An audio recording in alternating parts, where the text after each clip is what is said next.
Welcome to the Pre Nup, the wedding obsessed podcast designed to help you plan your dream day.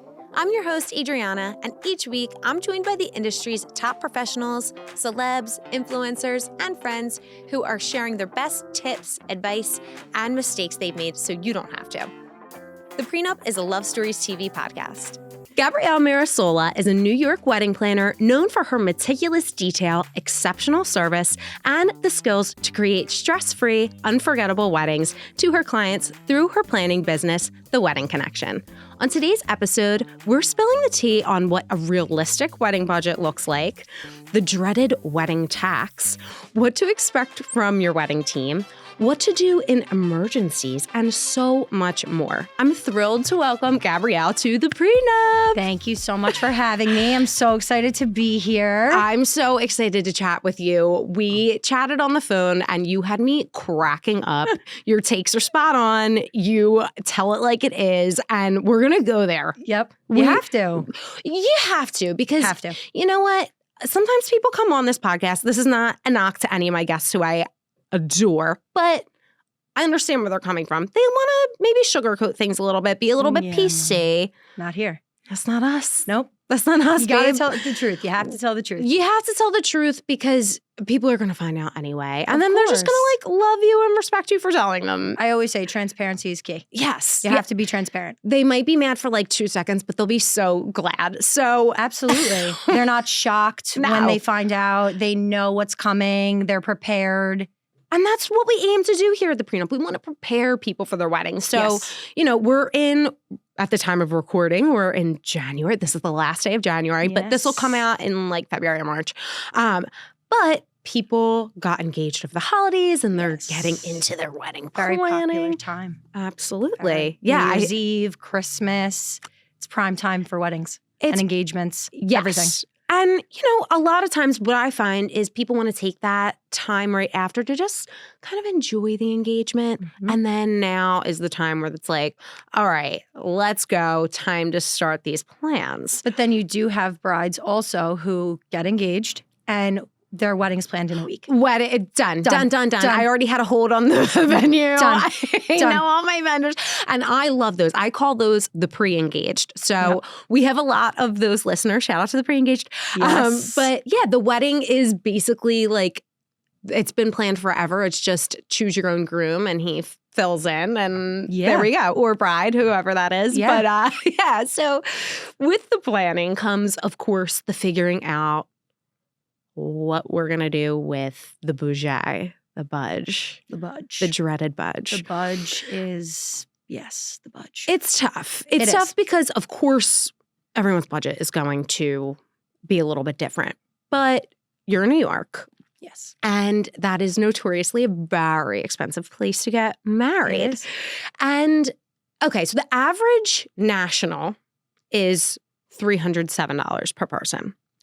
They claim that in New York, it's $460 something. I think that's hogwash. I think it's a lot more. So I think it depends on the venue. Sure. It depends on the type of wedding you're having. Yeah. It really depends on location. There's a lot that plays into the price per plate. For sure. Yeah, and how detailed you're going to get into things. So yeah, it's a good indicator of the average, but I just think about all of the high profile people and the high end weddings. I'm things are being underreported here in New York, I think. Absolutely. 100%. Absolutely. The budget is tough. Yeah. Everyone has a different budget. Well, I think the tough part about it is a lot of the weddings that we see featured in a Vogue or Brides or wherever that people are being inundated with, they are these underreported budgets, I'll say. Yes. And people have these expectations of oh, well, I want that. Right. But there may be more along the line of at or under the national average, which there's nothing wrong with, but it's just the expectation piece. The expectation is really hard because I think now with TikTok and Instagram and Pinterest and all of these platforms that really paint a picture like, oh, I can have that, or I can have this, or I can do that. It's really hard because the budget is the main factor for everything. Yes. And I think that it's portrayed like you can have this too, but everyone can't have everything. That's the thing. Yes. That's the thing, Gabrielle. Everyone can't have everything. You can have a beautiful wedding that is quote unquote affordable. Yes. What that means to you. Everyone's affordable is going to look, of course, a little bit different. But is there a number, a starting number that you think is like a good place for a wedding? In terms of budget. I think it varies. On Long Island, Long Island, you can have an affordable wedding. You could have a wedding on Long Island if you did your research and you really honed in on what you wanted. You could probably have a wedding for about $50,000, $60,000 on Long Island. In New York City, it also depends on the guest count. Are we having 75 people? Are we having 300 people? But I think starting in the city, you have to be at least between 100 to 150,000. That and bare bones starting.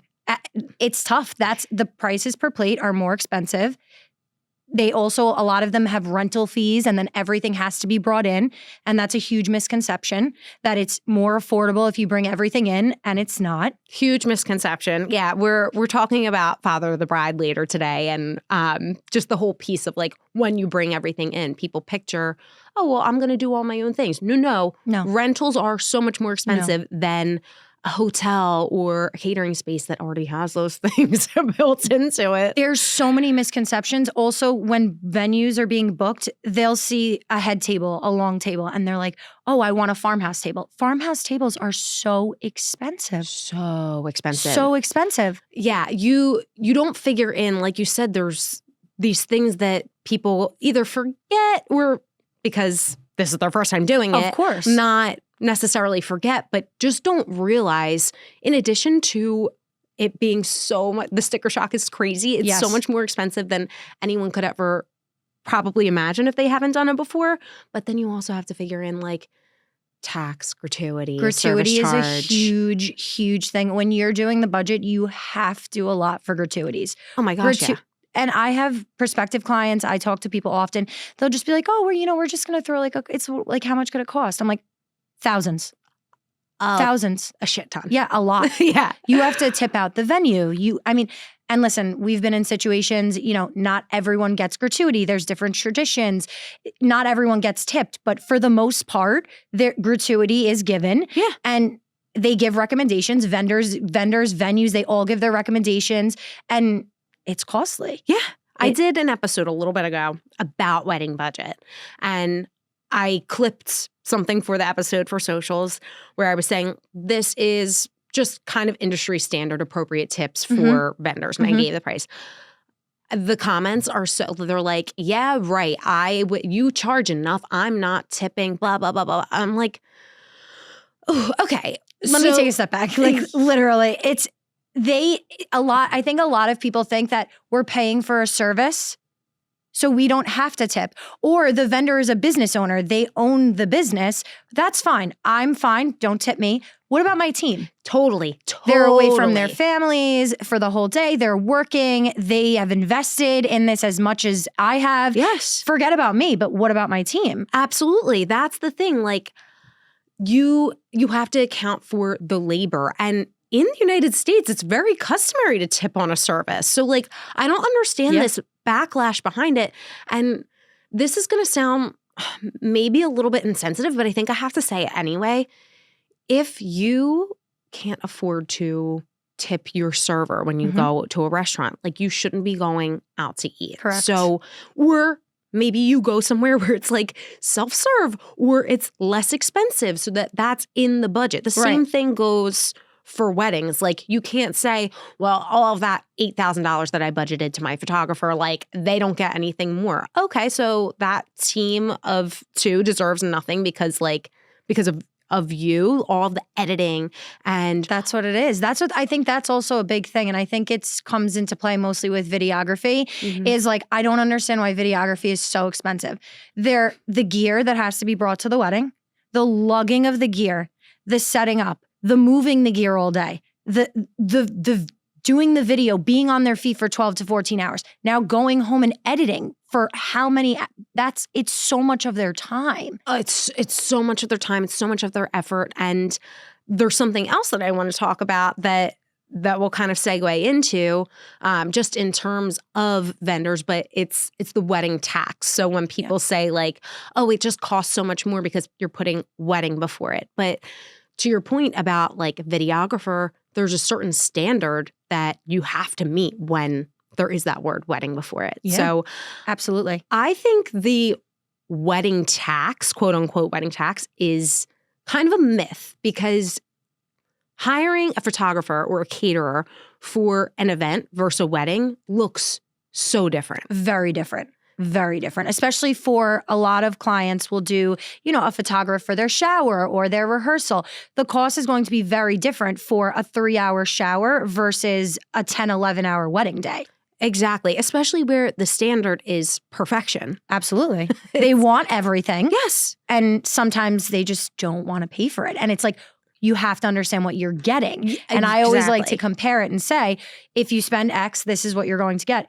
But if you do go this route, this is what you're going to get. So you have to see the quality. If you're okay with the quality difference, then I'm happy. Totally. But you have to know what you're getting. I don't want there to be any surprises when the photo comes or the video and you're like, wow, that's not what I was expecting. Right. Well, I'm thinking of that whole circus wedding. Do you remember this thing on TikTok? Yes. Okay, so just to refresh everyone, it'll have happened about a month ago by the time this airs, but there was a couple on TikTok and I just call them the circus wedding because it was kind of like a circus carnival theme. Yep. And basically they were very unhappy with their photos and instead of taking it up with their photographer, they decided to blast the photographer on TikTok. And they got a lot of backlash from it. A lot of backlash. Like a ton. And I think that is because of just what you're saying. Like you have to understand the expectation when you book your vendors. What is actually going into it and what are you getting out of it? But it also ended up that there were a lot of people that requested the gallery because they wanted her to say her side. So she showed the gallery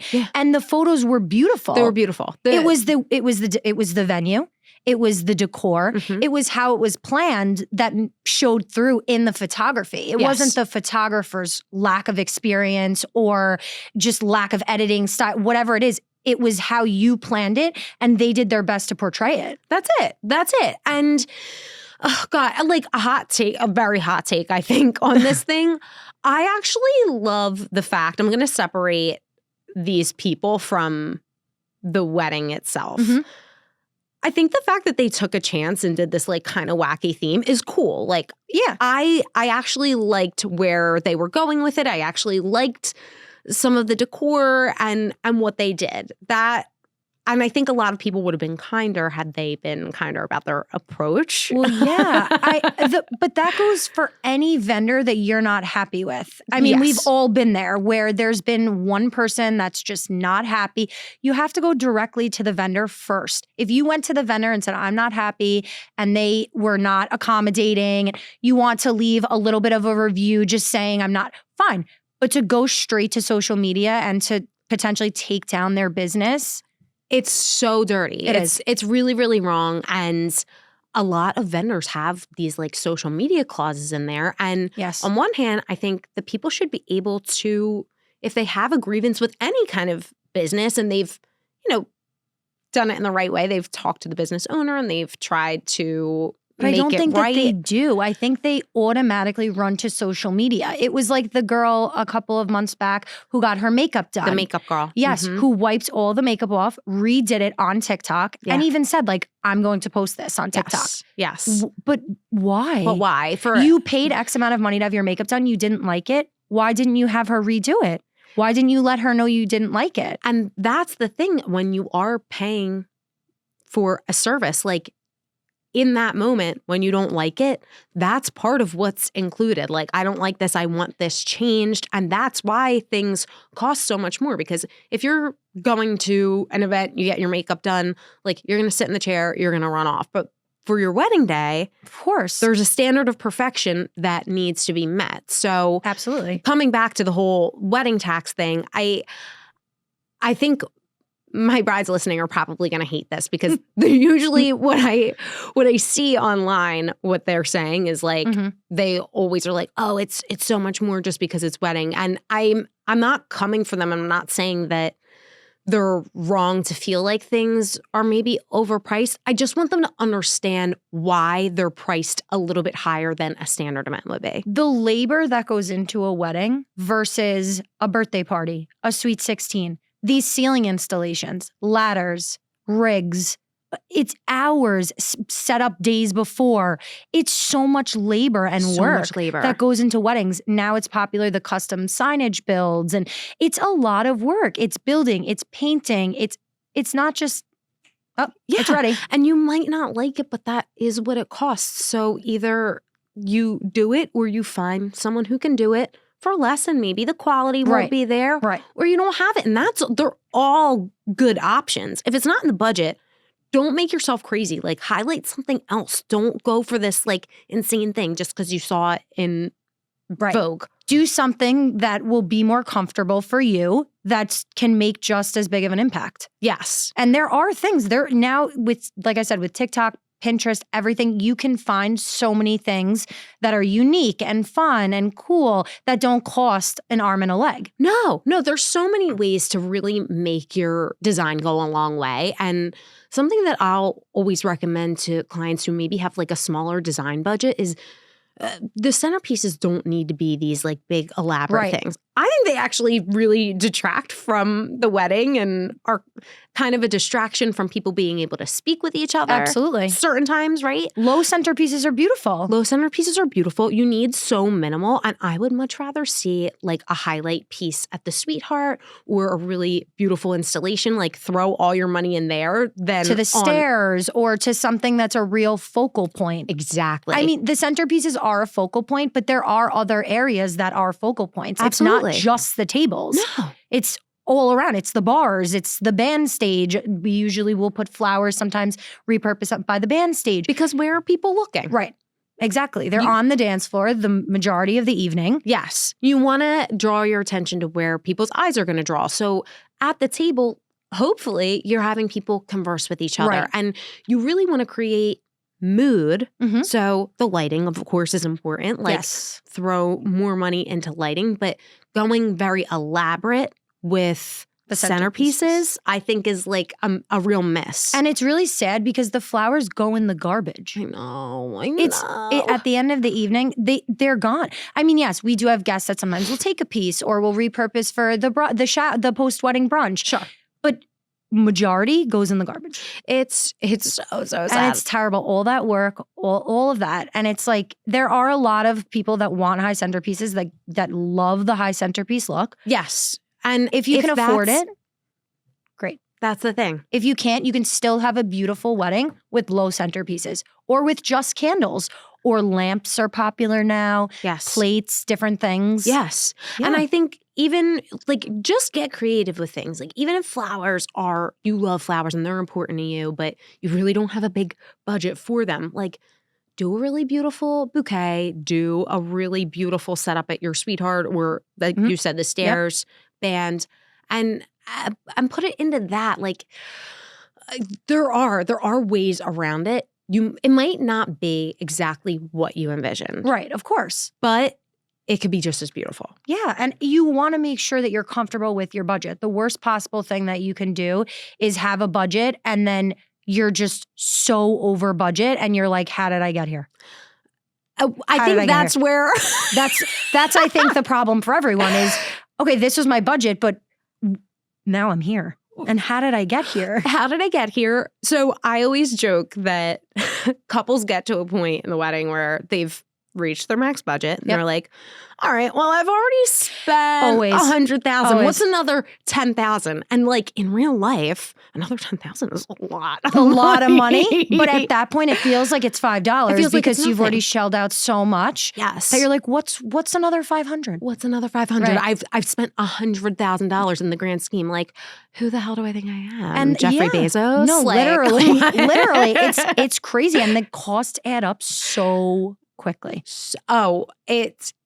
I That's the hardest part. You just watch like the budget being eaten. Yes. And you have two kinds of brides. You have the bride who's like super stressing about it and like, oh my God, we have to cut. We have to like, this, that. And then we have the other one who's like, all right, just putting it off. And they're like, I'm going to deal with it later. Right. This is not my issue right now. And they're more relaxed about it. They're just relaxed. like, all right, if we go over, it's okay, but I'd really rather not. But then you have clients who are like, this is our budget. Yes. We can't go a penny over. Yeah. That's it. And I do respect that. I think it's very rare that someone doesn't go over their budget. It's very hard.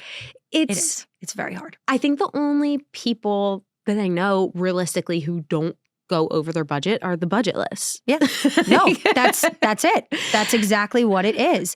Everything is extremely elevated in price. And explaining it to everyone is just, this is why it's so expensive. It's the labor, it's the products, it's the time.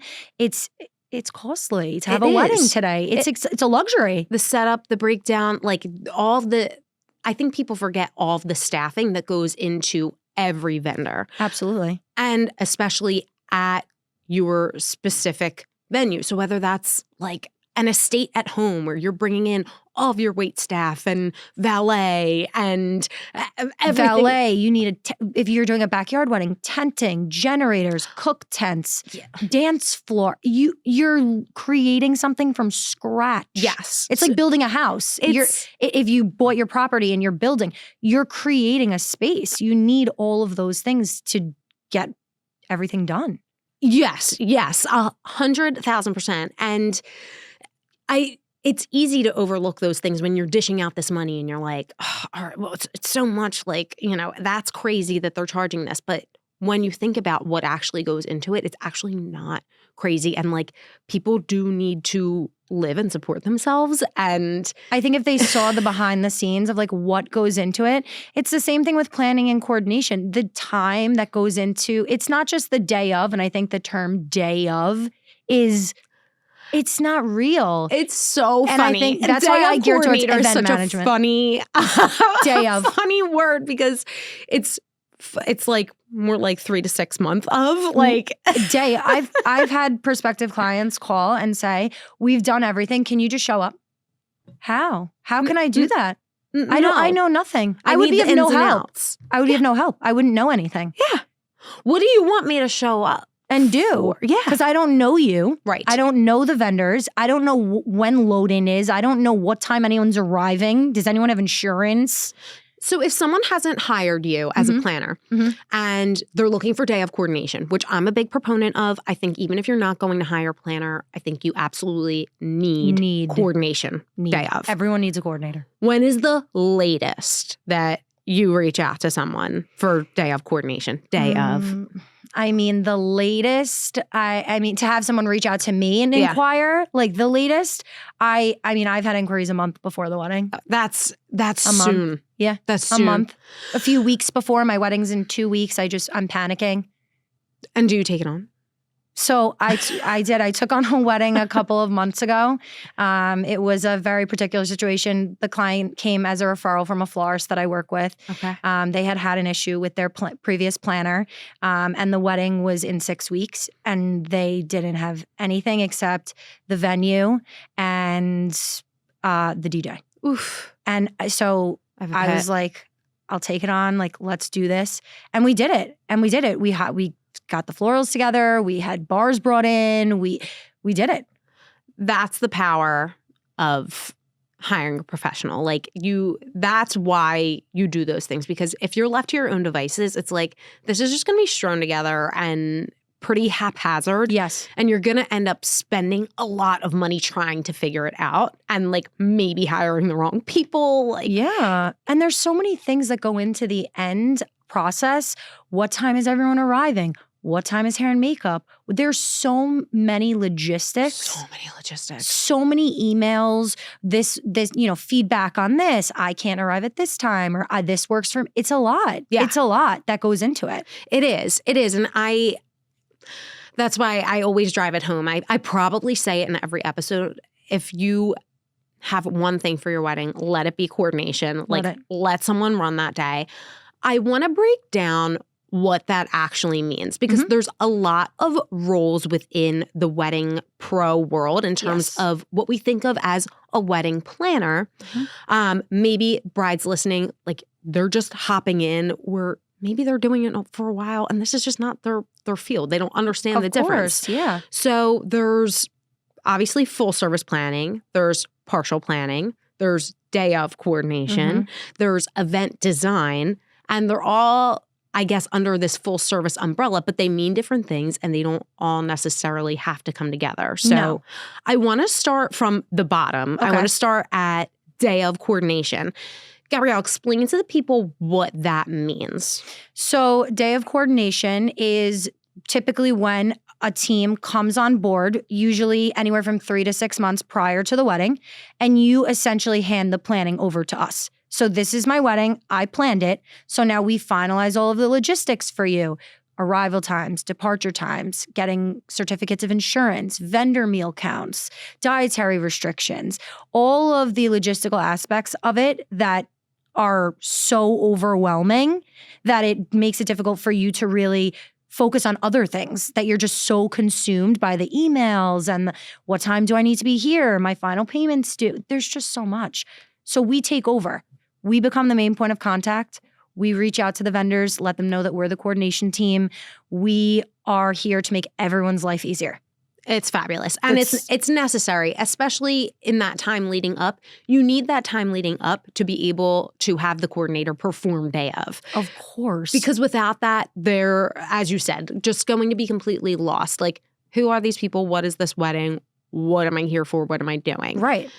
And there's so many elements of the day that you need to be privy to. Song choices. If there's a specific time that we're stopping the music for the processional, anything, the dress bustle, everything that you could think of, we're there to hold your hand. Yes. Like, okay, grandpa missed the shuttle. The Smiths aren't on the seating chart. They don't know where to go. Bridesmaids dress ripped. Like, I have a really good one. Say it.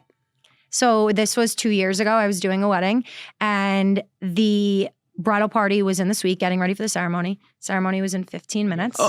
We're prepping the bride for her ceremony. The bridesmaids, groomsmen are having a drink. All of a sudden, I turn around and someone tripped and dropped an espresso martini on her train. No. So when I tell you dripping, soaked, like a wet towel, dripping, I'm like, oh my, okay. Call the police. Wedding's canceled. She's crying. So the fiance walks over and is like, listen, everyone, no more dark drinks, please. Like, put the drinks down. Like, anything red, anything black, brown, no. I'm like, I need all hands on deck. So I went into my emergency kit and shout wipes, life. Shout wipes for the win. Sponsor me. Shout wipes, please. That's the secret weapon. I have like rolls of them. So I'm on my hands and knees scrubbing the dress with shout wipes. I have the bridal attendant with the blow dryer above me. I'm wringing out the dress. Miraculously, it came out. Thank you, Jesus. It was out.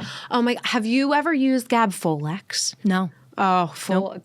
I'm Big Vic and I are big fans of Folex. Yeah. Get that in the arsenal as well. I need it. Oh my God, you spray her. It's a white bottle, purple writing. Okay. She's fabulous. Like, you spray, you wait. I need it. You watch it vanish. I'll send it to you. I was like, someone is with me today because it would have been terrible. You've been touched by an angel. It would have been terrible. Oh my gosh. Terrible. Well, thank God you were there though, because that's one of those things where it's like panic mode.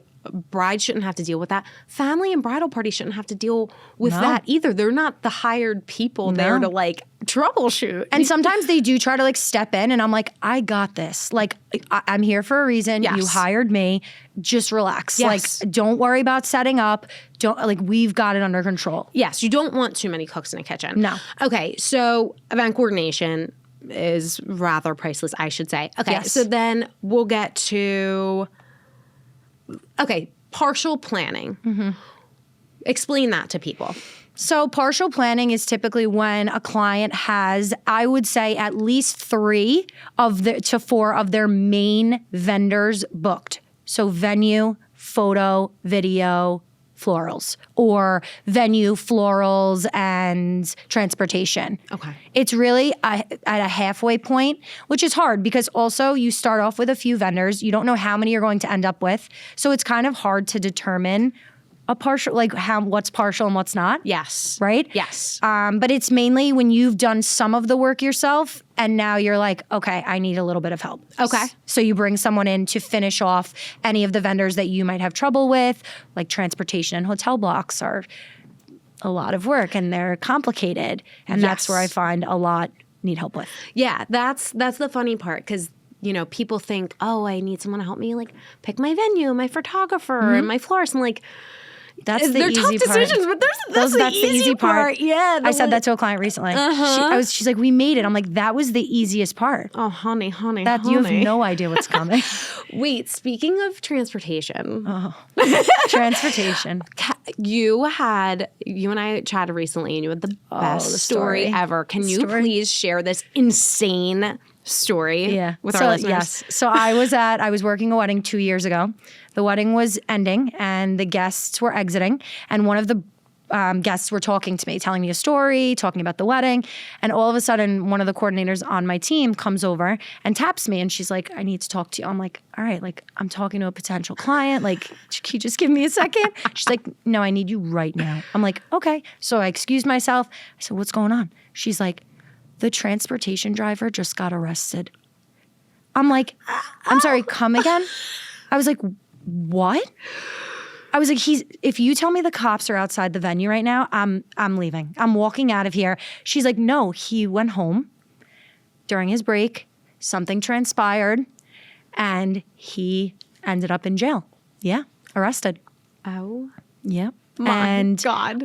Thankfully, the company was great. They handled it very quickly. They did send another driver, another bus, but yeah, it happens. Emergencies happen all the time. You never know. And you, like, what are you supposed to do as a couple without a coordinator? I'm like, do I need to bail him out? Do I need to like get my husband to like, what do I need to do to get this guy back here? Because I need someone to drive the bus back to the hotel. Yeah, I mean, you Help can't me. do it. Yeah. I'll drive. I don't think anyone will let me, but I will drive.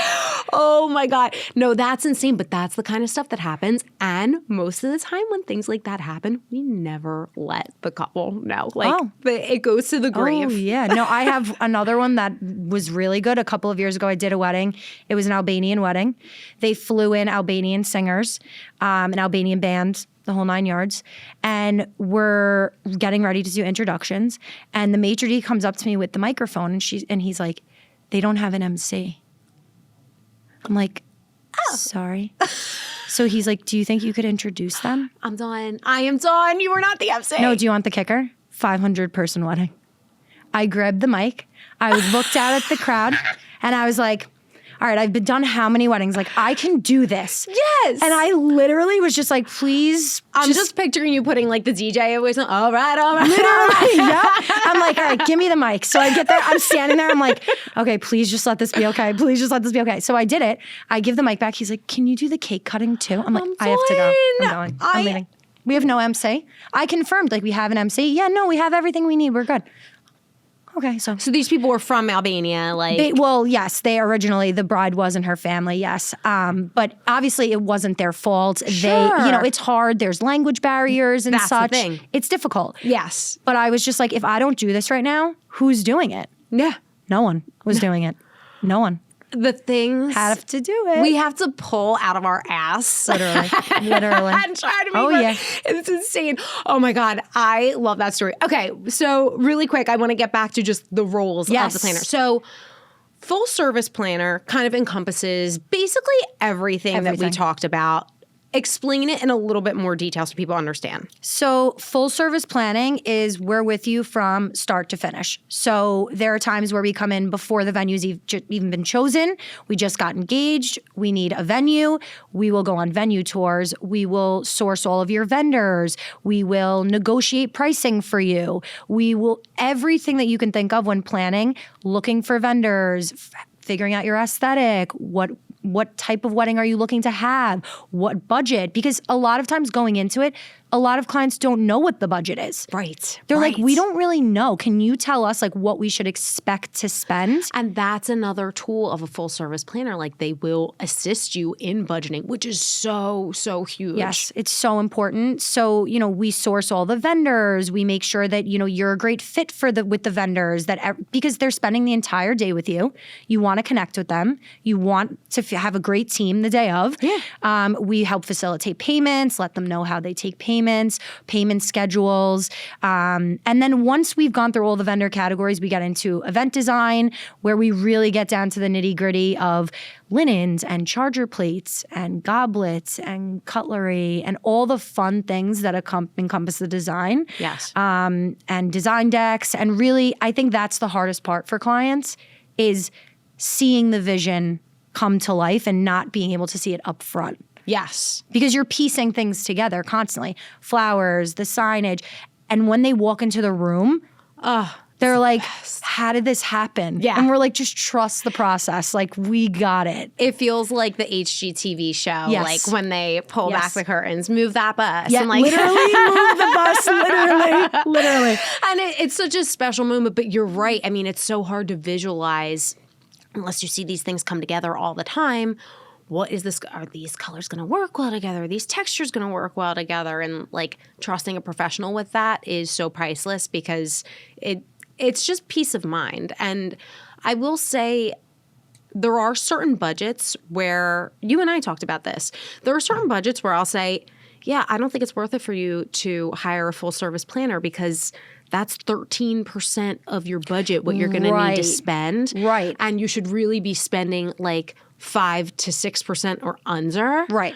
And that's okay, but you can still hire a day of coordinator for less than that. So Exactly. If not a full service planner, splurge and hire the coordinator for sure. Do it. Because you've already told some great stories. Like we've run into these wedding emergencies and there's fires that need to be put out. All and the time. like you as the couple, like you can't be putting out those fires. You've got to get married. You got to enjoy yourself. You get one day Yes. to do it right. Yes. And why do you want to be bothered? And your girlfriend, Francine, who, thinks she's a wedding planner and like is a guest and like that's not going to cut it. She's like, I'll set up the centerpieces. I got this. Yeah. Yep. I'll run ceremony. And it's like, No, leave it to the professionals. You have to trust your vendor team. Yes. Have to. If you don't trust your vendor team, do not hire them. yeah, absolutely. Do not. Because you have to relinquish control the day of the wedding to all of your vendors, your vendor team, your coordinator if you hire one planner. You have to let go at some point. And if you don't trust them, you're going to be miserable. You're shit out of luck. Yeah. Yeah. And even if you don't have a full service planner, like, yeah, you're going to work a little bit harder and you're going to have to really, really like go through personal recommendations and online reviews. And sometimes It's those a lot. are lies. Sourcing alone is a lot. It's a lot, but it can be done and you can do it and it can be amazing. But to your point, like, if you don't trust your vendors, you kind of have nothing because your day is up in the air. Otherwise. Exactly. You want to walk into your wedding day knowing my vendor team is going to pull this off. They know exactly what I want. They know my vision, and I'm leaving it in their hands. That's I'm here to party. Yeah, that's it. I want to talk to you about another thing that is like very close to my heart and I think is so important for people to hear. A lot of people listening might be getting married at like either a hall or a hotel or something, and they might be saying like, "Oh, covered. Like have a wedding coordinator." Mm-hmm.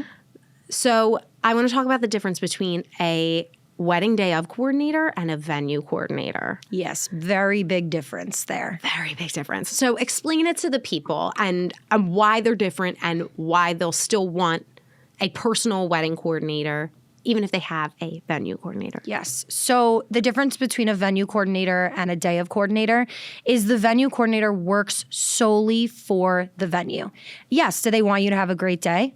100%. Are they committing 150%? Absolutely. But they are there to make sure that the food is coming out hot, that all of the entrees are correct, that all of the allergies are taken care of, that everything is running smoothly in terms of the venue. They're not privy to your song choices or your special dance that you have or something that you're doing at the wedding that requires expertise and whatever it is. They don't have the intel into that. They haven't been working with you for 6 to 18 months and know the family dynamics, and they don't know any of that. And we are privy to the entire day, to all of the things that are going to go on from the moment they start hair and makeup until the end of the reception. Absolutely. And in the very beginning of my career, I worked as a venue coordinator, like a bridal assistant. I've worked as a bridal attendant also. Yeah, loved absolutely. it. And could not care more about these people. Like, absolutely adored my couples. But to your point, like, I was also the event manager. So if I had a maitre d' call out, like, my duty was to be trying to get someone to cover that. And to your point, making sure that entrees were correct and hot and like what other issues were happening behind the scenes, and utensils are filled, they're not emptying. Back of house stuff. Yes, all of that. Things that are going on in the kitchen, assisting with things in the kitchen.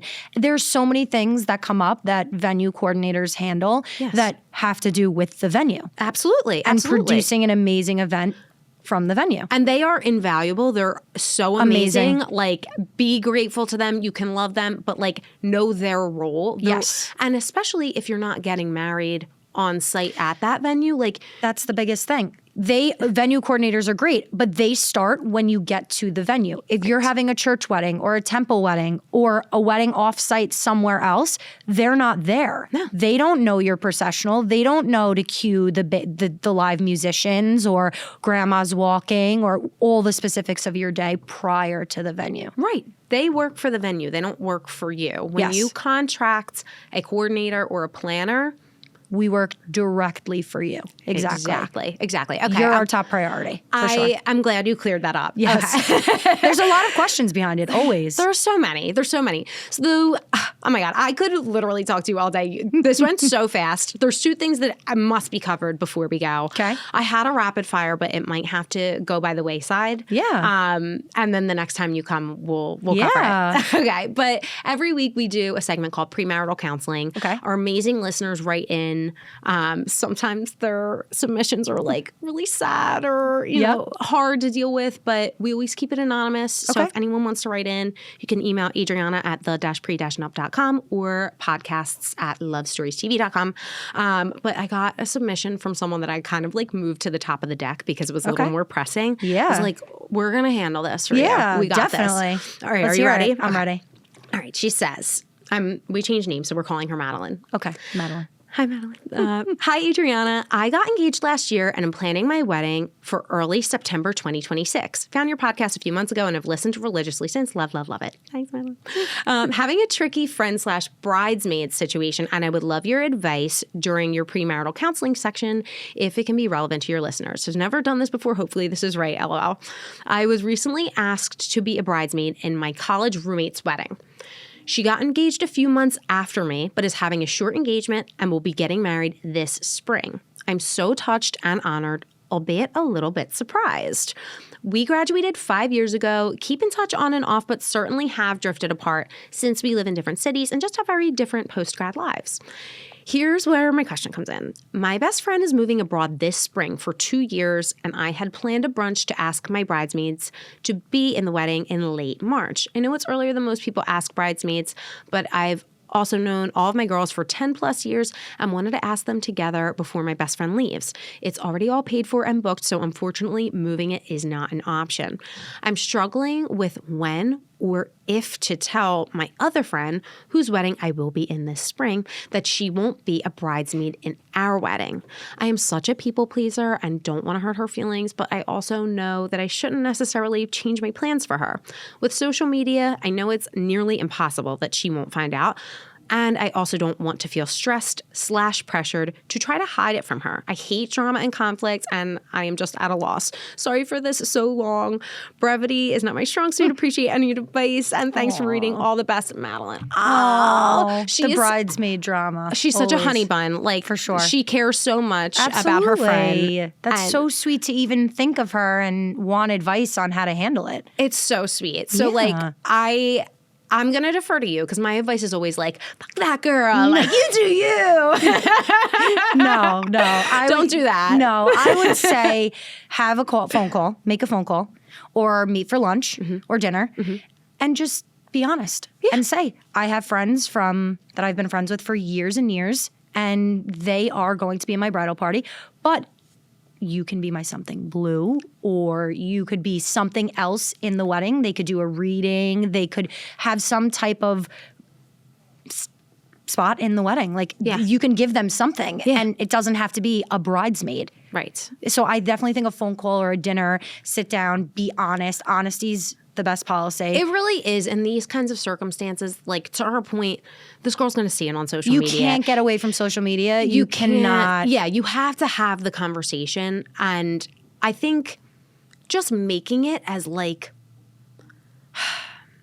not a big pressure, like not a big hoopla around it. So if you never like talk on the phone, don't call because it's like, who died? You know? Right. Like, why are you calling me? You never call me. Something's wrong here. Yes. Like, for sure. Make it as casual as possible. Like, hi, honey. How are you doing with wedding planning? Yep. So excited. Like, loving being a bridesmaid. Just wanted to let you know I'm doing like my closest people to me. I'm going to be asking them. I just wanted to let you know before I post on socials. So grateful to be a part of your party. I want to be there for you in any way possible. Like, so grateful for our friendship. Absolutely. Let me know any updates on the wedding. Yeah. Like, that's it. It doesn't have to be like, so listen. No. I think that the less attention that's brought to it and made a big deal, it would make it worse. And guess what? Like, when you're planning your own wedding, I was a maid of honor and a bridesmaid twice over during the time where I was getting married. So I was in 3 other weddings while I was planning my own. Wow. And it was a lot. Like, that's a lot. They're 3 of my best friends. We all got to do it together. It was awesome and fun. But it is kind of like if someone isn't going to include you while you're planning your wedding, it's like, oh, Godspeed. Like, goodbye. I got my own shit to do. Thank you. I'd rather not. Totally. I have so much going on as it is, and sometimes it's just easier. So her response might surprise you. She might be like, oh, thank God. I was hoping you wouldn't ask me. Thank you. Yes, you never know. And they could react a lot better than you expect them to. Reasonable people understand, and unreasonable people can be cut. We're all human. We all have things, right? Like we all have things, and your friends, it's not a huge deal. There's so many other things in life that are going to come along that they should be present for, and that's it. Absolutely. Yeah. All right. Sage advice, Gab. Thank you so much. Of course. Last thing that we're going to do today is our after party, and these are just kind of like fun rapid fire questions. Yeah. Okay. First one is, what is your honeymoon hotspot? I would say the Maldives. Greece, Italy, those Fabulous. for sure. Fabulous. Okay. Definitely. What song will get you on the dance floor at a wedding? I would say September. Oh, it's a classic. Classic. So good. Love it. What hors d'oeuvre will you never pass up? Excuse me. Mini rice balls. Give me a little orange sheet. Ooh, yeah, I love rice balls. Oh, there are just so many hors d'oeuvres at every wedding that are just amazing. I've had mac and cheese cups, sliders. I love that people do the little grilled cheese with the tomato soup. Oh, like, we'll never say no to a pig in a blanket. Never. Ever. Everything is always good. And the best is the mini ones that they do with the dessert, like the milk and cookie shooters. I'm a sweets girl. Yeah. I need my sweets. Need it. I'm like, I'll take one of those. Thank you. I'll take 10. I'm in the back, like hiding them. I'm hoarding the sweets. Taking them home. Okay, Gab, what is your signature cocktail or mocktail?